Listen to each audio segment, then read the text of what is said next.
السلام علیکم ورحمۃ اللہ وبرکاتہ۔ کیسے ہیں آپ لوگ؟ امید کرتا ہوں آپ لوگ ٹھیک ہی ہوں گے۔ ایک سوال ہے، وہ سوال آتا ہے کہ اللہ تعالیٰ نے روزے کیوں فرض کیے ہیں؟ دیکھیں، اللہ تعالیٰ نے روزے اس لیے فرض کیے ہیں تاکہ ہم متقی اور پرہیزگار بن جائیں۔ قرآن میں اللہ کا ارشاد ہے، یا ایھا الذین آمنوا کتب علیکم الصیام کما کتب علی الذین من قبلکم لعلکم تتقون۔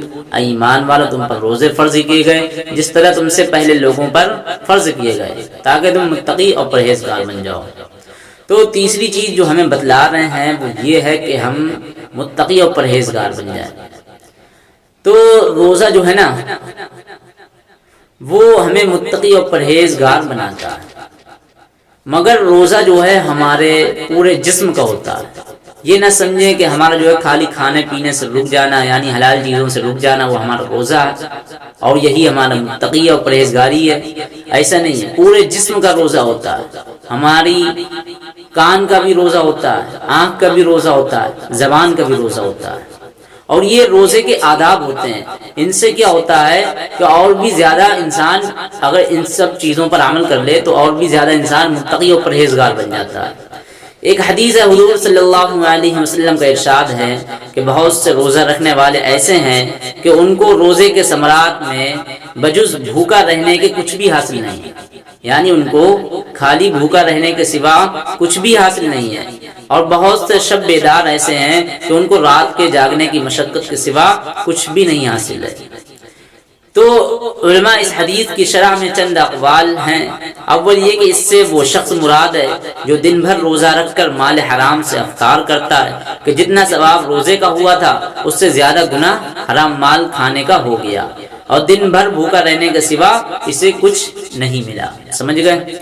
دوسرا یہ شخص مراد ہے جو روزہ رکھتا ہے لیکن غیبت میں بھی مبتلا رہتا ہے، جس کا ہم آگے ذکر بھی کریں گے۔ اور تیسرا قول یہ ہے کہ روزے کے اندر گناہ وغیرہ سے احتراز نہیں کرتا۔ نبی اکرم صلی اللہ علیہ وسلم کے ارشادات جامع ہوتے ہیں، یہ سب صورتیں اس میں داخل ہیں۔ اور ان کے علاوہ بھی اسی طرح جاگنے کا حال ہے کہ رات بھر شب بیداری کی مگر تفریحاً تھوڑی سی غیبت یا کوئی اور حماقت بھی کر لی تو وہ سارا جاگنا ہمارا بیکار ہو گیا۔ تھوڑی سی کوئی ہم نے غیبت کر لی، وہ ہمارا رات بھر عبادت ہماری کیا ہو گئی؟ بیکار ہو گئی۔ مثلا صبح کی نماز ہی قضا کر دی یا محض ریا اور شہرت کے لیے جاگا تو وہ بیکار ہے۔ حضور صلی اللہ علیہ وسلم کا ارشاد ہے کہ روزہ آدمی کے لیے ڈھال ہے جب تک اس کو پھاڑ نہ ڈالے۔ دیکھیں، ڈھال ہونے کا مطلب یہ کہ جیسے آدمی ڈھال سے اپنی حفاظت کرتا ہے، اسی طرح روزے سے بھی اپنے دشمن یعنی شیطان سے حفاظت ہوتی ہے۔ ایک روایت میں آتا ہے کہ روزہ حفاظت ہے اللہ کے عذاب سے۔ روزہ کیا حفاظت ہے؟ اللہ کے عذاب سے۔ دوسری روایت میں کہ روزہ جہنم سے حفاظت ہے۔ ایک روایت میں وارد ہوا ہے، کسی نے عرض کیا، یا رسول اللہ، روزہ کس چیز سے پھٹ جاتا ہے؟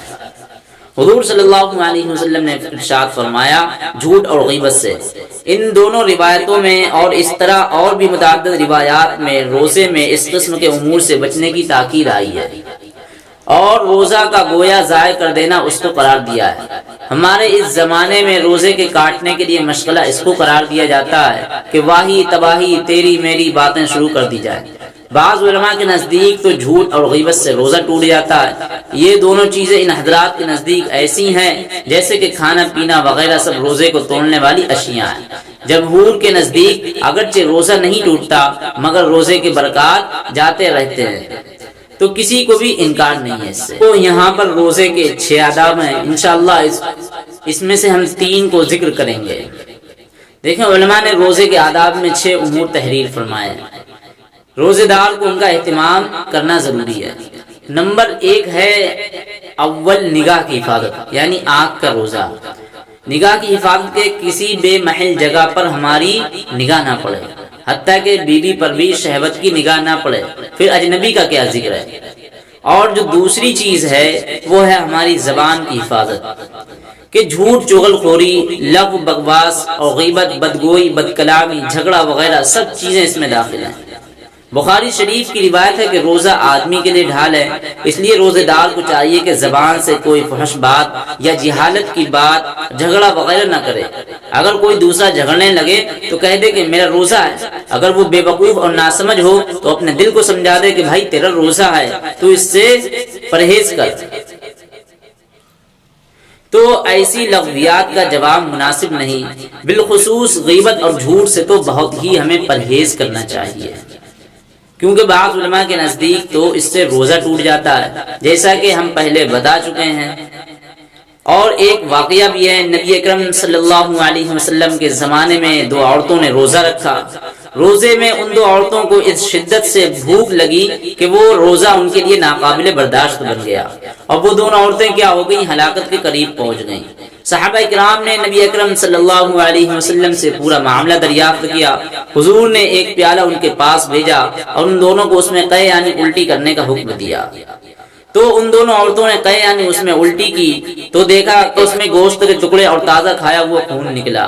لوگوں کو حیرت ہوئی۔ حضور صلی اللہ علیہ وسلم نے ارشاد فرمایا کہ انہوں نے حق تعالی شانو کی حلال روزی سے روزہ تو رکھا مگر حرام چیزوں کو کھایا، کہ وہ دونوں عورتیں لوگوں کی غیبت کرتی رہیں۔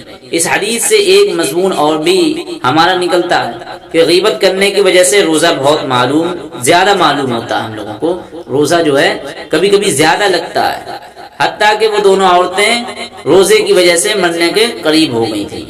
اسی طرح اور بھی گناہوں کا حال ہے، اور تجربہ اس کی تاکید کرتا ہوں کہ روزے میں اکثر متقی لوگوں پر ذرا بھی اس کا اثر نہیں ہوتا، فاسق لوگوں کو اکثر بری حالت ہوتی ہے۔ اس لیے اگر یہ چاہیں کہ روزہ نہ لگے تب بھی اس کی بہتر صورت یہ ہے کہ گناہوں سے اس حالت میں احتراز کریں، بالخصوص غیبت سے، جس کو لوگوں نے روزہ کاٹنے کا مشورہ تجویز کر رکھا ہے۔ حق تعالی شانو نے اپنے کلام پاک میں غیبت کو اپنے بھائی کے مردار گوشت سے تعبیر فرمایا۔ احادیث میں بھی بکثرت اس قسم کے واقعات ارشاد فرمائے گئے ہیں، جن سے ہمیں صاف معلوم ہوتا ہے کہ جس شخص کی غیبت کی گئی اس کا حقیقتاً گوشت کھایا جاتا ہے۔ نبی اکرم صلی اللہ علیہ وسلم نے ایک مرتبہ چند لوگوں کو دیکھ کر ارشاد فرمایا کہ تم اپنے دانتوں میں خلال کرو۔ انہوں نے عرض کیا یا رسول اللہ کہ ہم نے آج تو گوشت نہیں کھایا، پھر کیوں خلال کریں؟ نہ ہی ہم نے گوشت چکھا ہے۔ حضور نے فرمایا کہ فلاں کا گوشت تمہارے دانتوں کو لگ رہا ہے، فلاں کا گوشت تمہارے دانتوں کو لگ رہا ہے۔ معلوم ہوا کہ ہم نے ان کی غیبت کی تھی۔ تو اللہ تعالیٰ اپنے حفظ میں رکھے ہم لوگوں کو، اور اس سے بہت ہی غافل ہیں، عوام کا ذکر نہیں، خاص مبتلا ہیں۔ ان لوگوں کو چھوڑ کر جو دنیا دار کہلاتے ہیں، دینداروں کی مجالس بھی بالمعمول اس سے کم خالی ہوتی ہے۔ اس سے بڑھ کر یہ کہ اکثر اس کو غیبت بھی نہیں سمجھا جاتا۔ اگر اپنے یا کسی کے دل میں کچھ کھٹکا بھی پیدا ہو تو اس پر اظہار واقعہ کا پردہ ڈال دیا جاتا ہے۔ نبی اکرم صلی اللہ علیہ وسلم سے کسی نے دریافت کیا کہ غیبت کیا چیز ہے؟ حضور نے فرمایا کسی کی پس پشت ایسی بات کرنی جو اسے ناگوار ہو۔ سائل نے پوچھا اگر اس میں واقعتاً وہ بات موجود ہو جو کہی گئی ہو؟ حضور نے فرمایا تبھی تو غیبت ہے، اگر واقعتاً اس میں موجود نہ ہو تو تب تو بہتان ہے۔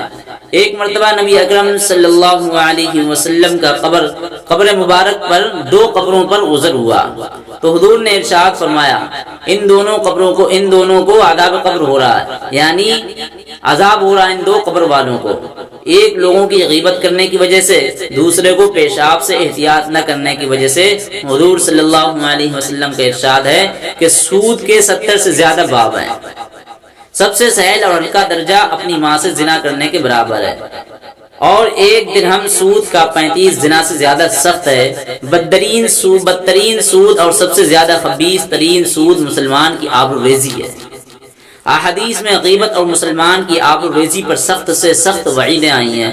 میرا دل چاہتا ہے کہ میں ان میں سے کچھ روایات جمع کروں، اس لیے کہ ہماری ہی مجلسیں اس سے بہت ہی زیادہ پر رہتی ہیں، مگر مضمون میرا دوسرا ہے، وہ روزے کے آداب ہیں، اس لیے میں نہیں بتا سکتا۔ تو تیسری چیز جو روزے کا آداب ہے وہ ہے کان کی حفاظت، یعنی ہر مکروہ چیز سے جس کا کہنا اور زبان سے نکالنا ناجائز ہے اس کی طرف کان لگانا اور سننا بھی ناجائز ہے۔ نبی اکرم صلی اللہ علیہ وسلم کا ارشاد ہے کہ غیبت کرنے والا اور سننے والا دونوں گناہ میں شریک ہے، غیبت کرنے والا اور سننے والا گناہ میں شریک ہے۔ تو ہم کان سے کوئی ایسی چیزیں نہ سنیں۔ تو یہ 3 چیزیں آج ہم نے بتلائیں، کل آپ کو اور 3 چیزیں بتلائیں گے جو علماء نے 6 جو ہیں روزے کے آداب بیان کیے ہیں۔ جب ہم ان چیزوں کو اچھی طرح سے یعنی ان ساری چیزوں کو ہم دیکھیں گے کہ یار ہمارے جسم کا بھی روزہ ہوتا ہے، زبان کا بھی ہوتا ہے، آنکھ کا بھی ہوتا ہے، کان کا بھی ہوتا ہے، تو جب ہم ان سب چیزوں سے بچیں گے تو اور بھی ہمارے اندر تقوی و پرہیزگاری آئے گی۔ دیکھیں تقوی و پرہیزگاری کس کو کہتے ہیں؟ اسی کو تو کہتے ہیں کہ ہم اللہ سے ڈرنے والے بن جائیں، یعنی اچھے کام کرنے والے بن جائیں، اور برا جب کام کریں تو ہم بس خالی اللہ کا خوف آ جائے اور ہم ڈر کے مارے وہ گناہ چھوڑ دیں، اسی کا نام تقویٰ ہے۔ تو اللہ تعالیٰ کا یہی ارشاد ہے کہ لعلکم تتقون، تاکہ تم متقی اور پرہیزگار بن جاؤ۔ اللہ تعالیٰ ہم لوگوں کو قرآن سنت سے زیادہ عمل کرنے کی توفیق عطا فرمائے، اور روزے کی حالت میں یا اور بھی ہم لوگوں کو غیبت، چغلخوری، جھوٹ، ان تمام طرح کی برائیوں سے ہم لوگوں کی حفاظت فرمائے، آمین۔